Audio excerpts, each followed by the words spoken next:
Baik, Assalamualaikum warahmatullahi wabarakatuh. Sebelumnya, terima kasih untuk kesempatannya kepada Pak Saifuddin selaku dosen pengampu mata kuliah metode inversi.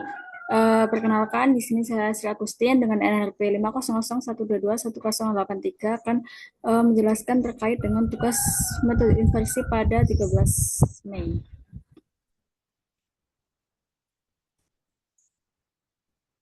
Oke. Berikut untuk soal yang pertama, yaitu jelaskan keuntungan dan kelebihan dari optimasi global dibandingkan dengan optimasi lokal. Untuk optimasi global sendiri merupakan pendekatan yang bertujuan untuk menemukan solusi terbaik secara keseluruhan, baik global minimum maupun maksimum, dalam ruang parameter yang luas, bukan hanya solusi terbaik dari lokal. Untuk keuntungan dan kelebihannya sendiri, yang pertama yaitu menghindari jebakan minimum lokal, yaitu optimasi global mampu mengeksplorasi keseluruhan ruang solusi dan tidak mudah terjebak di minimum lokal seperti metode lokal. Untuk yang kedua, yaitu memberikan solusi yang lebih akurat dan juga optimal, terutama penting pada permasalahan nonlinear maupun multimodal. Yang ketiga, yaitu cocok untuk model kompleks, misalnya pada inversi parameter geofisika, optimasi global lebih handal. Untuk yang keempat, yaitu dapat bekerja tanpa derivatif dengan banyak metode global, misalnya Monte Carlo, genetik algorithm, tidak memerlukan informasi turunan fungsi yaitu gradient free. Untuk kekurangannya sendiri yaitu yang pertama lebih lambat dari optimasi lokal karena lebih banyak evaluasi. Untuk yang kedua yaitu membutuhkan komputasi lebih besar. Untuk pertanyaan kedua, jika data digenerasi atau DF menggunakan persamaan berikut dengan true modelnya M12,5 dan M26,0 dengan X bernilai 0 sampai 2, kita dapat menentukan inverted map model pada M1 dan M2 dengan yang pertama yaitu menggunakan grid method, yang kedua menggunakan Monte Carlo method. Untuk yang grid method sendiri didapatkan source code sebagai berikut. Ini merupakan source code setengah ya. Ada untuk lebih lengkapnya nanti akan saya tunjukkan pada MATLAB. Untuk data gridnya yaitu X minimalnya ada 0 dan juga X maksimalnya ada 2,0. Didapatkan grafik sebagai berikut. Dengan pada grafik yang pertama, ini menunjukkan perbandingan antara data sintetik tanpa noise dengan noise dan juga hasil estimasi model. Garis merah itu merupakan solusi estimasi berhasil mengikuti pola data sintetik meskipun ada gangguan noise. Hal tersebut menandakan bahwa proses inversi bekerja cukup baik. Sementara pada figur 2 adalah peta error atau RMSE yang menggambarkan ketepatan estimasi parameter pada M1 dan M2 dengan titik putih merupakan estimate model berada dekat dengan titik hijau true model di area berwarna biru yang menunjukkan bahwa error estimasi rendah dan hasil inversi cukup akurat. Kemudian menggunakan Monte Carlo method didapatkan source code sebagai berikut. Untuk source code lengkapnya juga terdapat pada MATLAB yang nanti akan saya tunjukkan. Setelah di run akan didapatkan grafik sebagai berikut. Di sini terdapat 3 grafik ya. Untuk pada figur 1 menunjukkan perbandingan antara data sintetik tanpa noise yaitu lingkaran hitam, data dengan noise yaitu garis hitam, dan juga hasil solusi estimasi model dengan garis merah. Meskipun terdapat noise, solusi estimasi berhasil mengikuti pola data sintetik secara umum, menandakan estimasi cukup baik. Untuk figur 2 sendiri menampilkan peta error atau RMSI, terdapat parameter model M1 dan juga M2.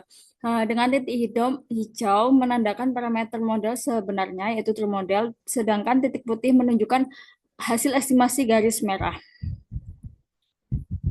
Menunjukkan hasil estimasi. Untuk garis merah sendiri memperlihatkan jalur iterasi selama proses optimalisasi, yaitu pada posisi estimasi yang mendekati true model. Hal tersebut juga menunjukkan bahwa proses inversi berjalan secara efektif.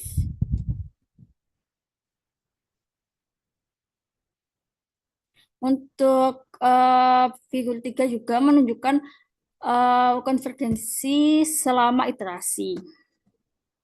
Untuk grafik atasnya menunjukkan penurunan error RMS dengan yang signifikan pada awal iterasi dan stabil setelahnya. Untuk grafik tengah dan bawah juga memperlihatkan nilai parameter pada M1 dan juga M2. Oke, next. Untuk nomor 3 di sini yaitu jika the pada nomor 2 diberikan noise dengan menggunakan random number dari distribusi normal. Tentukan estimate model M1 dan M2 menggunakan grid method dan juga Monte Carlo method. Yang pertama di sini untuk yang A yaitu dengan grid method didapatkan source code sebagai berikut. Untuk source code lengkapnya nanti akan saya tunjukkan pada MATLAB-nya. Setelah di run akan didapatkan grafik sebagai berikut. Di sini terdapat dua grafik ya. Untuk grafik yang pertama itu menunjukkan data sintetik tanpa noise, garis hitam, data dengan noise yaitu titik hitam dan juga hasil estimasi model pada garis merah. Nah, pada grafik tersebut terlihat bahwa meskipun terdapat gangguan noise, estimasi model masih mampu mengikuti pola data dengan cukup baik. Sementara pada gambar 2 menampilkan peta error RMSI terhadap parameter M1 dan juga M2, di mana titik hijau menandai model sebenarnya dan titik putih menunjukkan hasil estimasi. Pada posisi kedua titik yang berdekatan mengindikasikan bahwa estimasi parameter cukup akurat meskipun data tersebut mengandung noise. Yang kedua, kita dapat menggunakan Monte Carlo method, didapatkan source code sebagai berikut. Untuk lengkapnya nanti akan saya tampilkan pada MATLAB juga. Setelah di-run akan didapatkan tiga grafik. Untuk grafik yang pertama yaitu menunjukkan hasil estimasi menggunakan metode Monte Carlo dengan tingkat noise distribusi normal sebagai berikut. Untuk garis hitam merepresentasikan data asli. Untuk titik-titik hitam menunjukkan data observasi yang terkontaminasi dengan noise. Dan untuk garis merah adalah hasil estimasi model. Tampak bahwa estimasi berhasil mengikuti tren data meskipun terdapat gangguan dari noise. Untuk gambar kedua di sini menampilkan permukaan misfit atau RMSI terhadap parameter M1 dan M2 dengan titik hijau sebagai parameter model sebenarnya dan titik putih sebagai hasil estimasi. Keduanya ini cukup berdekatan menunjukkan akurasi estimasi yang cukup baik. Untuk pada figur 3 itu menampilkan grafik konvergensi menunjukkan penurunan error atau RMSI secara cepat di awal iterasi, kemudian dia stabil, sedangkan parameter M1 dan M2 juga cepat mencapai nilai konvergen mendekati nilai sebenarnya, yaitu garis putus-putus merah. Hal ini juga menunjukkan bahwa algoritma Monte Carlo bekerja efektif dan efisien dalam mencari solusi. Oke, next di sini untuk nomor 4, apa pengaruh pemberian noise pada nomor 3 dibandingkan noise free pada nomor 2 terhadap hasil model inversi M1 dan juga M2. Di sini terdapat jawabannya yaitu pemberian noise pada nomor 3 dibandingkan dengan kondisi tanpa noise pada nomor 2 memiliki beberapa pengaruh terhadap hasil inversi, khususnya pada estimasi parameter M1 dan M2. Di sini terdapat 4 poin. Yang pertama yaitu presisinya menurun. Pada kondisi dengan noise, estimasi parameter M1 dan M2 cenderung sedikit bergeser dari nilai sebenarnya. Hal ini terlihat dari perbedaan posisi titik estimasi putih terhadap model sebenarnya hijau pada peta error. Nah, untuk yang kedua yaitu error lebih besar dengan nilai RMSI pada grafik konvergensi menunjukkan bahwa pada data dengan noise, error awal lebih tinggi dan proses konvergensi bisa menjadi lebih lambat atau tidak mencapai nilai minimum serendah kasus yang noise free. Oke, untuk next yaitu fluktuasi estimasi. Karena noise mengganggu pola data, jalur iterasi pencapaian solusi terlihat dari grafik lintasan dan atau evolusi M1 dan M2 menjadi lebih tidak stabil dibandingkan pada data tanpa noise. Nah, yang keempat, di sini fit yang kurang halus. Pada grafik data versus estimasi, hasil fit garis merah pada data noise terlihat lebih sulit meniru secara tepat pola data asli dibandingkan dengan data yang tanpa noise. Secara keseluruhan di sini, keberadaan noise itu menyebabkan hasil inversi menjadi kurang akurat dan lebih rentan terhadap kesalahan estimasi. Walaupun metode Monte Carlo tersebut masih dapat memberikan pendekatan parameter yang cukup mendekati nilai sebenarnya. Oke, mungkin setelah ini akan saya tunjukkan source code-nya sebentar.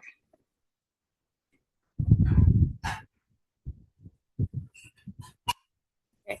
Nah, di sini terdapat source code yang saya gunakan ya. Untuk yang pertama di sini, oke, sorry. Untuk yang pertama di sini ada source code Monte Carlo tanpa noise.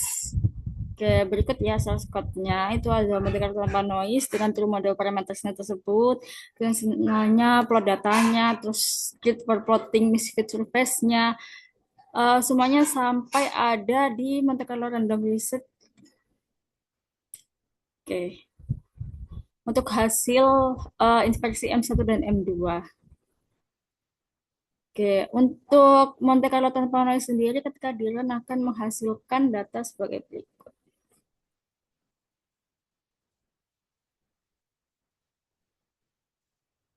Sebentar.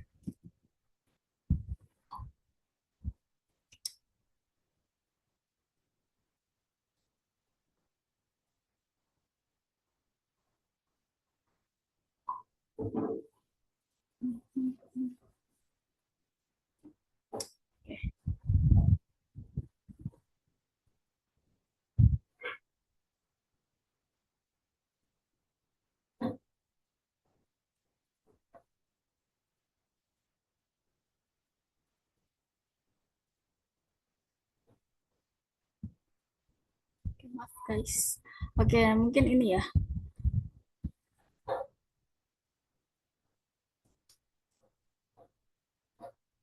Nah, oke, ada tiga. Untuk figur satu sesuai dengan apa yang saya jelaskan tadi muncul seperti ini. Untuk figur duanya, nah, muncul seperti ini ya. Untuk figur tiganya dia muncul seperti ini.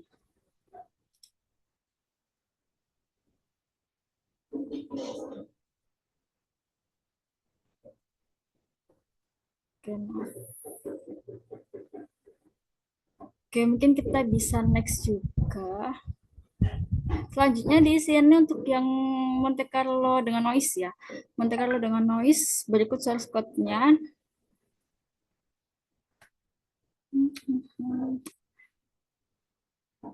Dia ada plot-plotnya, terus kemudian dia diakhiri dengan summary-nya. Ketika di run,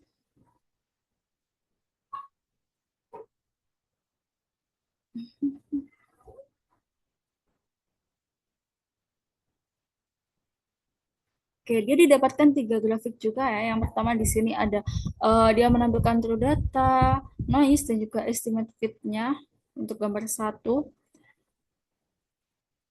Untuk gambar duanya juga tuh. Di sini ada misfit surface-nya. Untuk gambar tiga, seperti yang sudah dijelaskan. Selanjutnya di sini kita akan coba run untuk yang grid. Di sini untuk dia yang ada noise.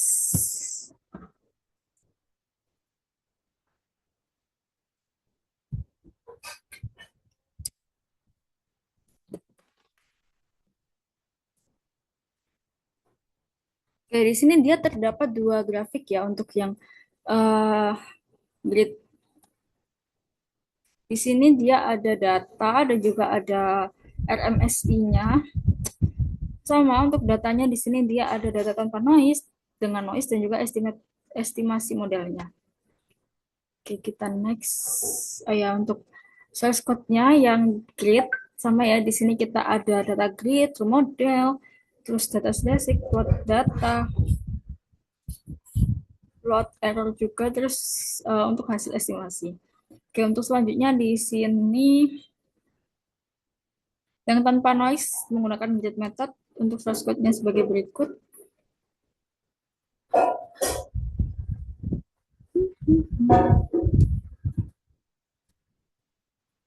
Oke, ketika di run dia akan menghasilkan dua grafik juga.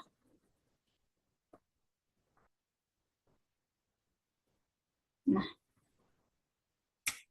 untuk grafik pertama di sini dia menunjukkan data sintetik ya. Dan juga solusi estimasinya di sini ada sintetik tanpa noise, ada data sintetik dengan noise dan juga solusi estimasi. Untuk grafik yang kedua di sini ada RMSI. Oke, baik. Sekian penjelasan dari saya. Sebenarnya mohon maaf bila ada salah kata dan kekurangan. Terima kasih. Wassalamualaikum warahmatullahi wabarakatuh.